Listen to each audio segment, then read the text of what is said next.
Elena pushed open the heavy door of the audition hall. Her old sneakers quiet against the polished floor. The room was big and cold, filled with shining instruments and even shinier people. Everyone looked like they belonged. Clean suits, polished shoes, perfect hair. She looked down at her hands, then at the chipped keyboard she carried, the same one she'd used for years. She felt the stares before she even sat down. A few of the other contestants whispered behind her. One girl tilted her head and smiled in a way that wasn't kind.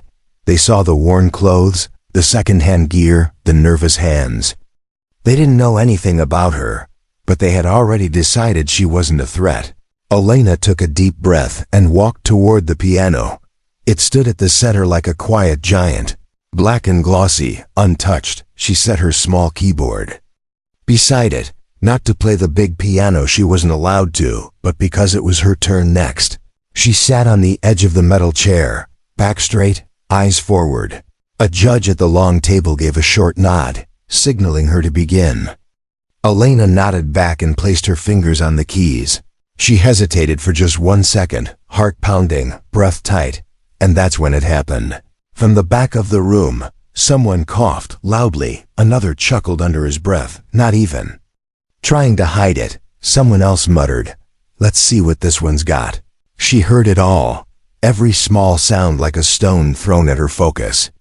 But Elena didn't look up. She had heard worse and lived through worse. She closed her eyes and tried to remember the words her mother once told her. Let the world say what it wants. Just let your music speak louder. She pressed the first note. It was soft, like a whisper in a storm, but it held something real, something raw. The room didn't react at first, just more silence. But then came the second note, the third. And soon a melody began to rise. It wasn't a song people knew. It was one she had written herself, alone at night after long work shifts. When the house was cold and quiet, each note carried her story, not just pain, but something deeper. The weight of losing someone, the strength it took to keep going. The music wasn't perfect, but it was honest. Little by little, the laughter faded. Chairs stopped squeaking, fingers stopped tapping. The smirks fell away like dust in sunlight. The same people who had laughed were now leaning in without realizing it. Even the judges looked surprised, one of them lowering his pen slowly. Elena didn't see any of it. She was lost in the rhythm, in the space between the notes. The keyboard beneath her fingers wasn't fancy. It had a stuck key and a missing leg on the stand, but it was hers. It had carried her through nights when all she had was music and silence.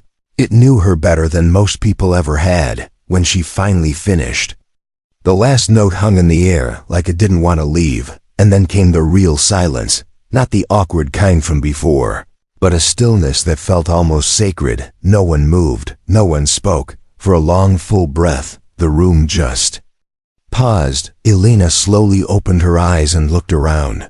Some of the faces had changed. There was no more laughter, no more leaning back with arms crossed. Even the girl who had smiled at her earlier was now blinking rapidly, her expression unsure.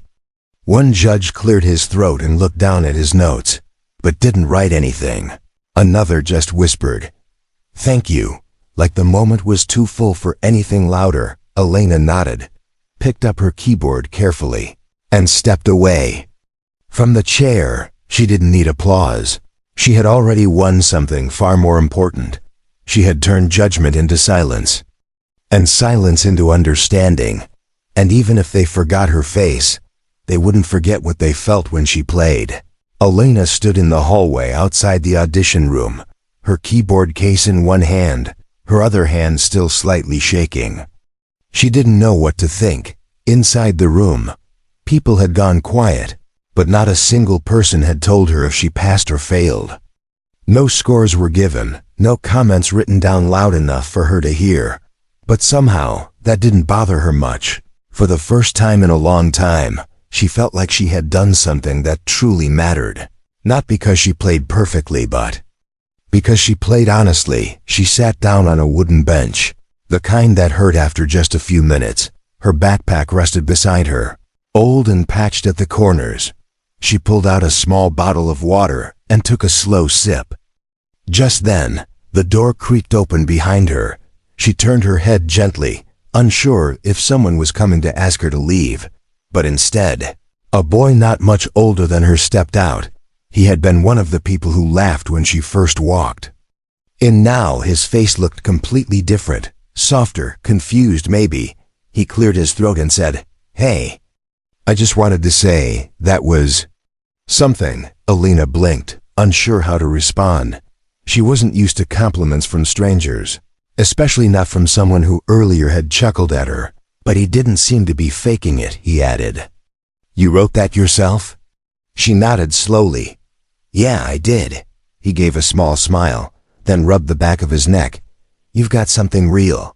Before she could answer, he turned and disappeared back inside the room. She looked down at her hands, still tingling from the performance. Maybe for once, she didn't have to doubt herself. About 20 minutes passed. Other contestants started coming out, chatting with each other about who might make the cut. Some walked past her without saying a word, but one girl with curly hair stopped and leaned down. "You were incredible." "By the way," Elena looked up, surprised. "Thank you." The girl smiled and added, "Seriously, it was brave. You didn't just play notes, you told a story." And then she was gone too. Elena sat still, those words echoing in her chest. For years she had buried her music under jobs and bills and survival. Now for the first time, she was being seen, not just as someone who played music, but as someone who had something to say. A few moments later, a woman in a black jacket came out with a clipboard. She read out a few names, asking them to return inside. Elena didn't hear her name and assumed that was it. Her moment had passed. But just as the woman turned to go back in, she paused and looked around. "You Elena, right?" Elena nodded, standing up quickly. The woman nodded back. "Come inside too. The judges want to speak with you." Elena followed her quietly, her heart now racing again. Back in the room, the atmosphere had changed. The judges were sitting differently. No longer bored or distracted. One of them gestured for her to step closer. The oldest among them, a man with silver hair and tired eyes, leaned forward. "What you played today wasn't technical perfection," he said, "but it was truth." Another added, "We've seen dozens of players with flawless technique who said nothing, but you made people feel." Elena didn't know what to say. The third judge looked over his glasses and said, "We're offering you a slot in the mentorship round. No guarantees beyond that, but it's something we don't hand out easily." Her breath caught. "Thank you," she whispered, her voice barely above the quiet in the room, as she turned to leave. Her fingers gripped the keyboard strap a little tighter. She had come in expecting to be ignored, maybe even laughed out of the building. Now, she was walking away with a second chance, maybe her only real one. Outside the building, she called her younger brother. He picked up after 2 rings. "Well," Elena smiled into the phone. "I didn't get kicked out," she said. "They want to see more." There was silence on the line, and then a quiet cheer. "I told you," he said. "I knew you still had it." That night, Elena sat in their small apartment, the keyboard in front of her. The curtains were closed, and the world outside was loud as usual: cars, voices, city noise. But inside, it was just her and the music again. She began playing not the audition piece, but something new. Something that came from how she felt at that very moment, hopeful, scared, but ready to try. And as the notes floated into the quiet of the room, she knew this was only the beginning. Weeks passed, and Elena was finally starting to feel like she belonged. The music school, once so intimidating, now felt like a second home. She still worked part-time, still took the long bus rides, still shared a tiny apartment with her younger brother, but her heart felt light, and her days were full of purpose. Then one afternoon, her professor called her in for a meeting. He sat behind his desk with a small smile and slid a paper across the table. It was an invitation to perform at the city's annual winter gala. The gala wasn't just a regular concert, it was a night where major donors, musicians, and media gathered. Only a few students were chosen to perform, and Alina was one of them. Her fingers trembled slightly as she held the paper. She looked up. "Are you sure?" The professor nodded. "Absolutely, you're ready." The days leading up to the event were busy. Alina practiced every night, working on her timing. Soft transitions and tone she chose before the silence again. It was still the piece closest to her heart, but she reworked it just a little, adding a few new notes, a new ending. It was her way of saying she had grown, but hadn't forgotten where she started. The night of the gala arrived with snow falling gently outside. Alina wore a long dark blue dress, borrowed again from a friend at the school. She didn't care about fashion, but it made her feel confident. Her brother came along, wearing his one good jacket, proud and nervous at the same time. He held her hand for a second before she stepped backstage. "You don't need luck," he whispered. "You have heart." The hall was breathtaking, filled with chandeliers, soft golden lights, and rows of well-dressed guests. The stage was wide, polished, and surrounded by a full-string quartet. Alina stood quietly in the wings, listening to the performers before her. Each one was amazing, flawless, elegant, trained.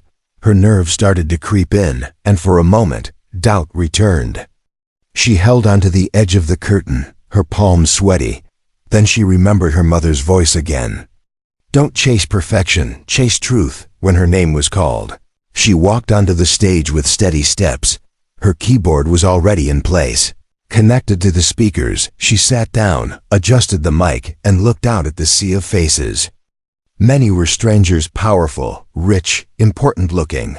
But Alina didn't let their fancy clothes or titles shake her. She wasn't here to impress. She was here to be heard. The first note came slow, quiet, and full of feeling. Then another, then more. Each part of the melody was a chapter: loss, struggle, survival, hope. Her fingers moved like they were telling a secret only music could say. No flash, no tricks, just raw emotion flowing through her hands. Halfway through the song, the audience had grown still. Some closed their eyes. Others leaned forward slightly. Even the ones who seemed uninterested at the start now looked touched. A camera in the back recorded the entire thing, though Alina didn't notice. She wasn't playing for views or likes. She was playing for healing, for connection, for her mother, her brother, and everyone who ever felt unseen.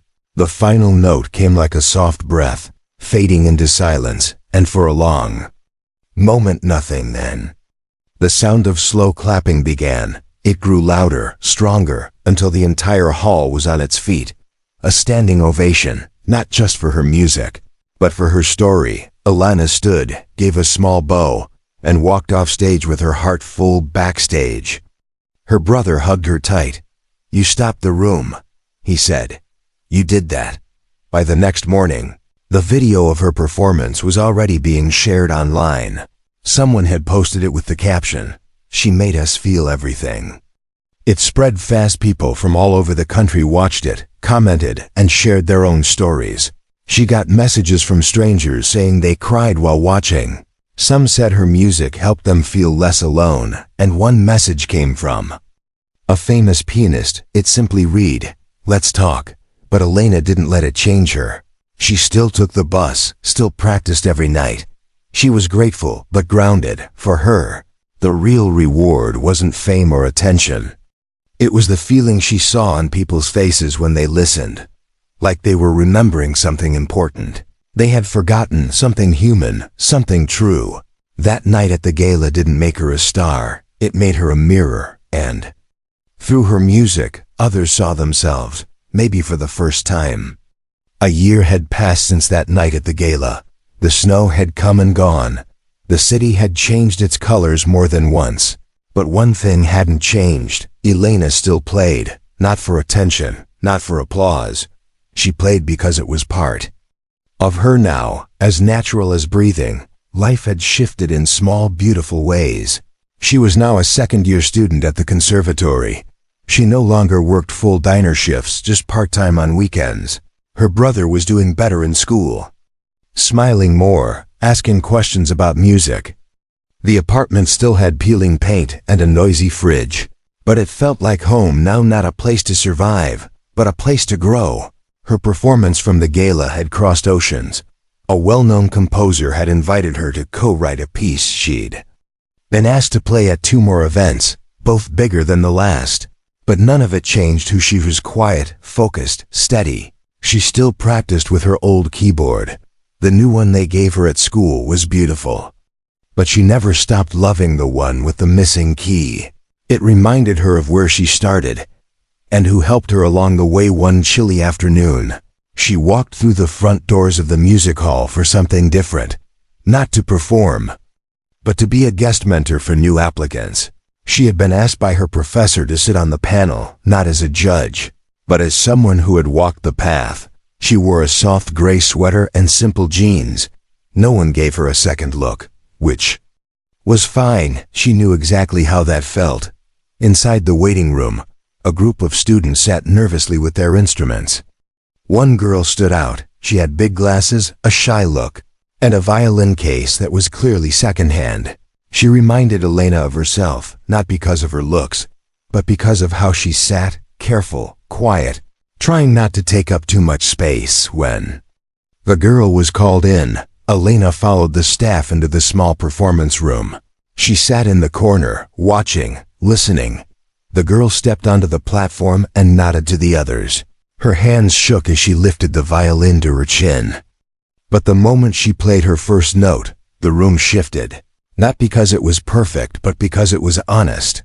Her melody had a softness that made people hold their breath, like something fragile and strong at the same time. She played as if the violin was her voice and the song was her story. And when she finished, the room stayed quiet for a moment, just like it had for Elena. The panel began their notes, but Elena asked for a moment. She stood and walked over to the girl with a smile. "What's your name?" she asked. The girl answered softly. Elena nodded. "You play with heart. Don't ever lose that." The girl looked surprised. "I was afraid I messed up." Elena shook her head. "No. You made people feel something, and that's more powerful than playing every note right." The girl smiled for the first time since she walked in. In that moment, something passed between them. No words, just understanding. Because Elena knew exactly how it felt to be seen for the first time, and now she was the one doing the seeing. Later that evening, Elena sat in her classroom, alone with her keyboard. She had some free time, and the building was quiet. She started playing a new melody, something soft and unfinished. It spoke of endings and beginnings, of lost voices and found strength, of being laughed at, and then listened to. The music filled the empty room like sunlight through old windows.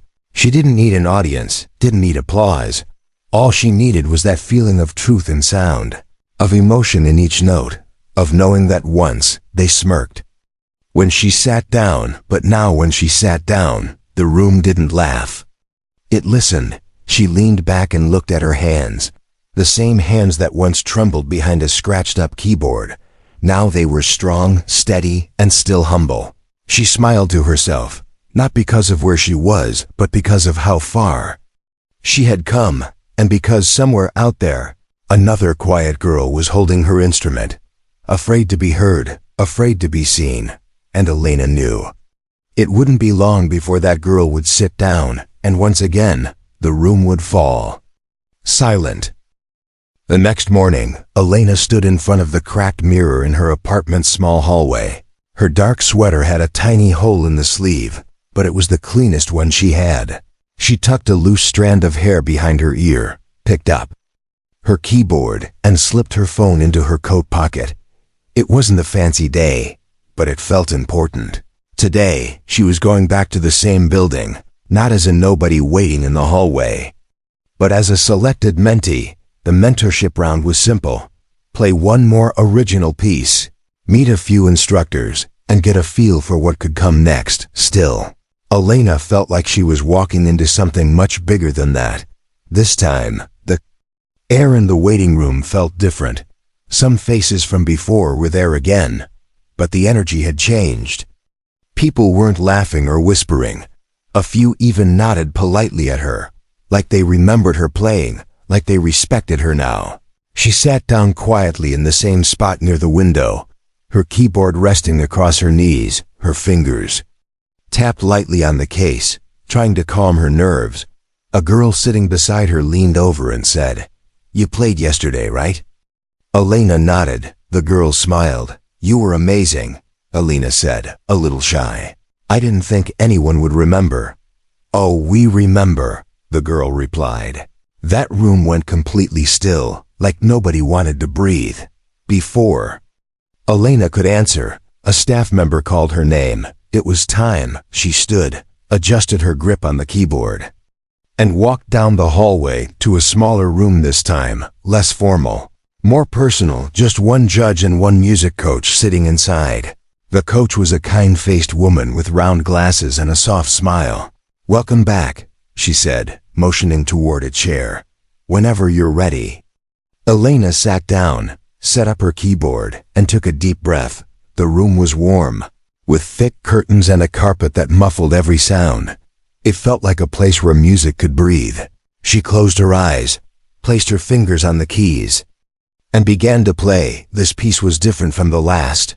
It was quieter, slower, more vulnerable. It told the story of her mother's hands teaching her chords, guiding her, and then letting go. She played the part that felt like silence after goodbye, then hope rising from it again. When she reached the last note, she didn't look up right away. She sat for a moment, letting the music settle in the air. Then she lifted her head and met the eyes of the coach. There were tears sitting just behind the woman's glasses. "That," she said softly, "was honest." The judge beside her scribbled something quickly and said, "You've got raw power, Elena." She nodded, still unsure how to respond when people said things like that. She wasn't used to being seen, really seen, for who she was beneath all the struggle. After the session, the coach walked with her back to the lobby. "We don't usually say anything until the final list comes out," she said, "but I want you to know your story matters here." Elena gave a small smile. "Thank you. That means a lot.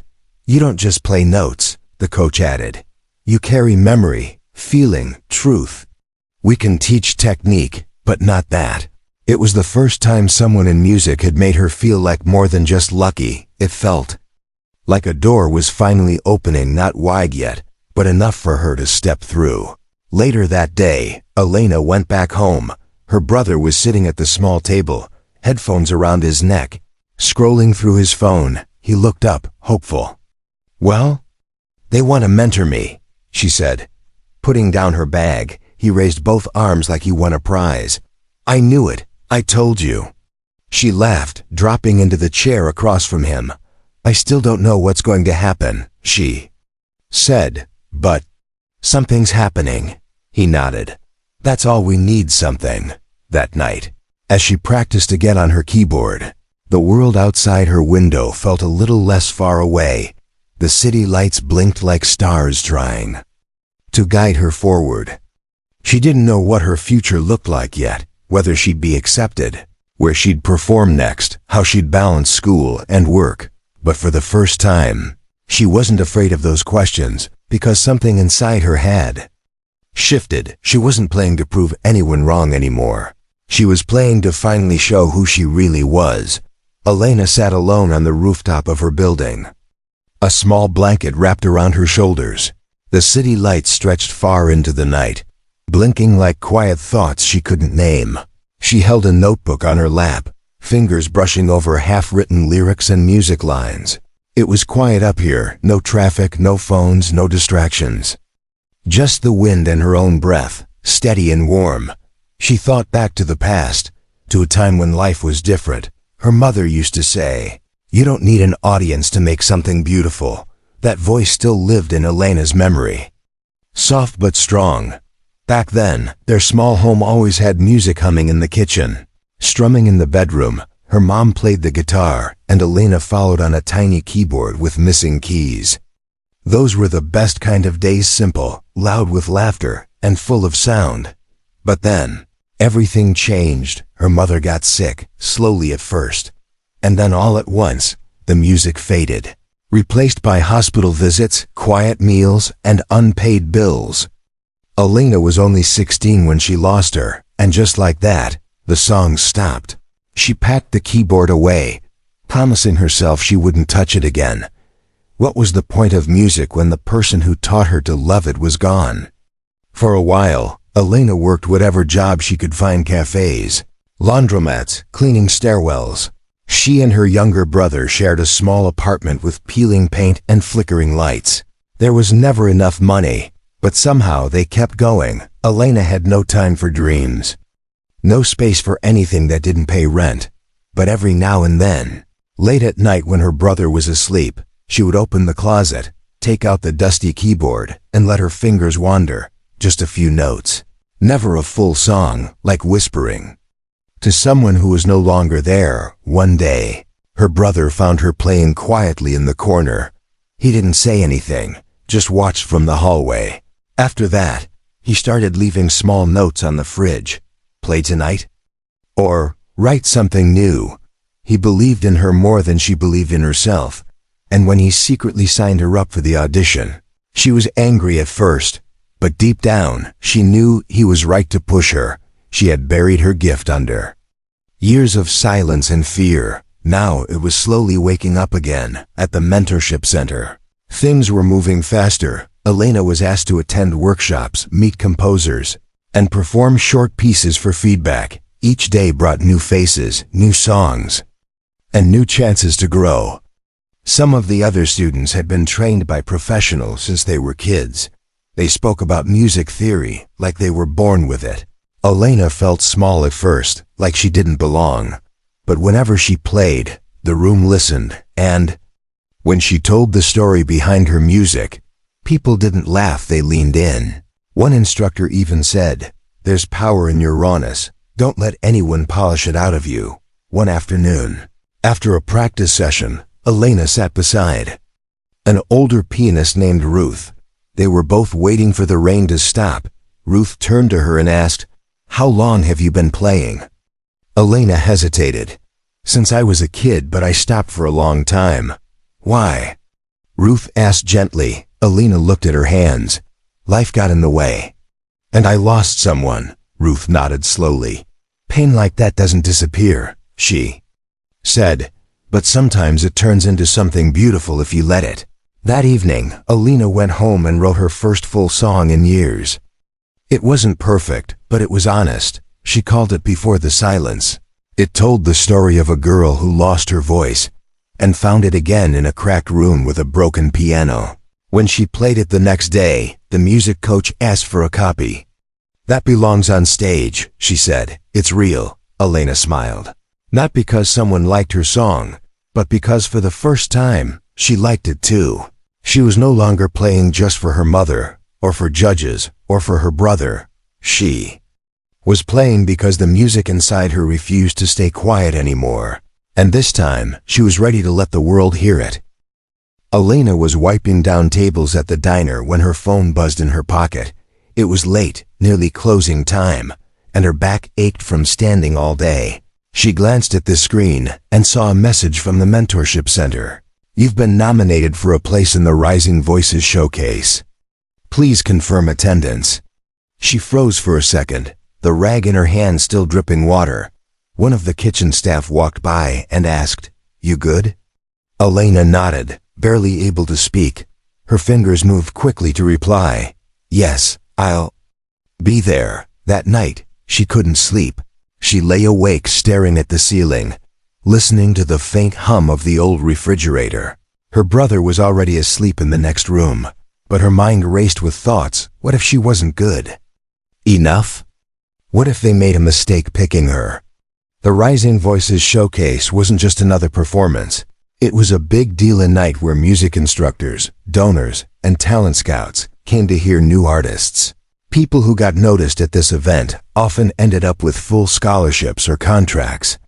But it wasn't just about the opportunity. For Elena, it was a test, a chance to prove, mostly to herself, that she truly belonged in a world that once seemed far away. The next day, she called the mentorship coach to confirm. The woman on the other end smiled through the phone. "We're so happy you're joining." Elena took a deep breath. Do you think I'm ready? There was a pause, then a gentle reply. You're more than ready, you have something that can't be taught. Elena spent the following week practicing every night after work. She still had her diner shifts and errands, but her focus was clear. Every night, after her brother had dinner and the dishes were done, she sat at her keyboard with a blanket wrapped around her shoulders. She didn't try to impress, she just played. Some nights, she cried while she played, not from sadness, but from the weight lifting off her chest. Like each note was helping her let go of something she'd carried too long. She chose to perform before the silence at the showcase. It was personal, raw, and honest. It told her story without needing words, but even more than that, it gave her peace. The night of the event arrived. Elena wore a simple black dress borrowed from a neighbor. She brushed out her hair and pinned it back neatly. Her brother gave her a thumbs up and said, "You look like someone important." She laughed. Let's hope they think so too. When they arrived at the venue, she felt her nerves kick in. The theater was big, filled with rows of seats and warm yellow lights. Backstage, the other performers looked confident and polished. They had perfect posture, expensive instruments, and matching shoes. Elena held her old keyboard tightly, her fingers brushing the familiar worn edges. She reminded herself that she wasn't here to be like them. She was here to be herself. She waited behind the curtain, her name last on the list.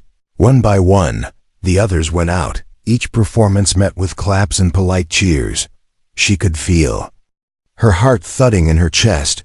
Her palms were sweating, but she didn't wipe them. She let the nerves be there. It meant she cared. Finally, a staff member nodded at her. "You're up." Elena walked onto the stage, her keyboard slung over one shoulder.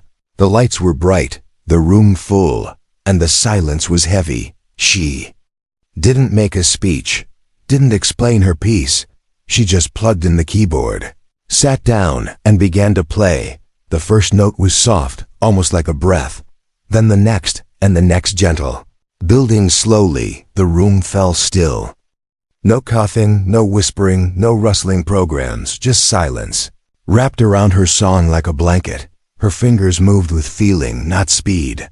Every note was a piece of her past grief, love, fear, and hope. The ending came softly, with a single, drawn-out note that faded like a whisper, and then stillness for a few seconds. No one moved. Then a pause, quiet at first, then stronger. A few people stood, clapping slowly, not just for her skill, but for the way she made them feel. Elena stood up and gave a small nod. She didn't smile big, didn't raise her arms. She just held her keyboard close and walked off the stage. Backstage, her brother met her with eyes wide. "You did it," he whispered, and for the first time in a long time, she believed it too.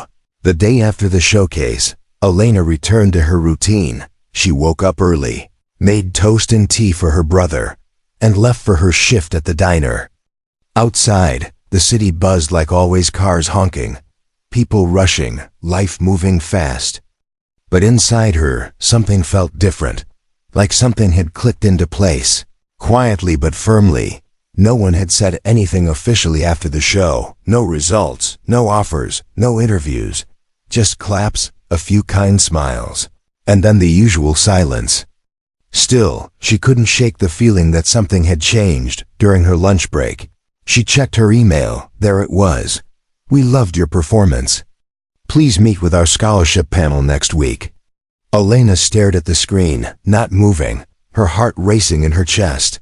She read the message 3 times to make sure she wasn't dreaming.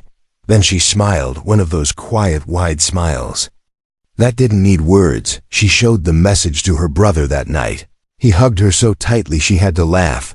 "I knew they'd notice you," he said. Elena shrugged. "It still doesn't feel real, but it is," he said, "and you earned it." That whole week, Elena practiced harder than ever, not to impress the panel, but to stay connected to what got her this far: her music, her truth, her story. She worked her shifts, did the chores, helped her brother with schoolwork, and still found time to sit at her keyboard every night. She didn't need a fancy studio, just a little space, some quiet, and the will to keep going. The day of the meeting came fast. She wore the same black dress from the showcase and tied her hair back neatly. In her tote bag, she carried a few handwritten sheets of her songs. The building where the panel met looked tall and polished, clean walls, glass doors, smooth marble. Floors, she felt out of place at first, like a patch of sunlight in a cold hallway. But as soon as she walked in, someone greeted her with a warm smile. "Elena, right? We've been waiting for you." Inside the room, 3 people sat at a round table, not strict, just curious. They offered her water, asked her to sit, and began with simple questions. Where did you learn to play? What inspires your music? What would you do with a full scholarship? Elena didn't prepare long speeches, she just spoke from the heart. "I learned from my mom," she said softly. "She passed away when I was young, and I stopped playing for years." One of the panel members nodded gently. Elena continued. "Music is how I survived. It helped me when nothing else could." She looked down at her hands resting on her lap. "I just want to keep playing, keep learning, and maybe one day help someone else feel seen." They asked her to play a short piece, so she set up her keyboard and took a deep breath. This time, she played something brand new, something she'd written the night before. It was quiet, hopeful, with soft highs and deep lows, like a conversation between past and future. When she finished, no one clapped, but one of them whispered, "Thank you," and that was enough. 2 days later, the email came, "Congratulations. You've been awarded the full music scholarship. Welcome to the conservatory." She read it once, then again, then stared at the ceiling and let the moment wash over her. Tears welled up, not from sadness, but from relief, from joy, from disbelief. Her brother walked in and saw her smiling through tears. "Let me guess," he said. She nodded, wiping her eyes. "I got it." He whooped and hugged her like she had just won the biggest prize in the world. Things moved quickly after that. Paperwork, student orientation, schedule planning. Elena arranged shorter shifts at the diner, just enough to keep them going. The rest of her time went into classes, practices, and workshops. At first, she felt like the odd one out. Most students came from music schools or private tutors. They talked about classical technique and competition trophies. Elena didn't have any of that, but she had something else: experience, honesty, heart, and people noticed. One of her professors said, "You feel your music in a way others only study." Another asked her to join a student performance group. She still made mistakes, still stumbled over hard pieces. But every time she played her own songs, the room always grew still. And that silence, that listening, meant more than any award. Late one night, after practice, she walked past an open classroom. Inside, a girl sat at a piano, struggling through a piece. Elena paused at the door and softly said, "Mind if I sit with you?" The girl looked up, surprised. "Sure." And just like that, Elena sat beside her, not as a star, not as a guest, but as someone who once struggled too, because she knew the power of someone simply being there. And now she had become that person for someone else.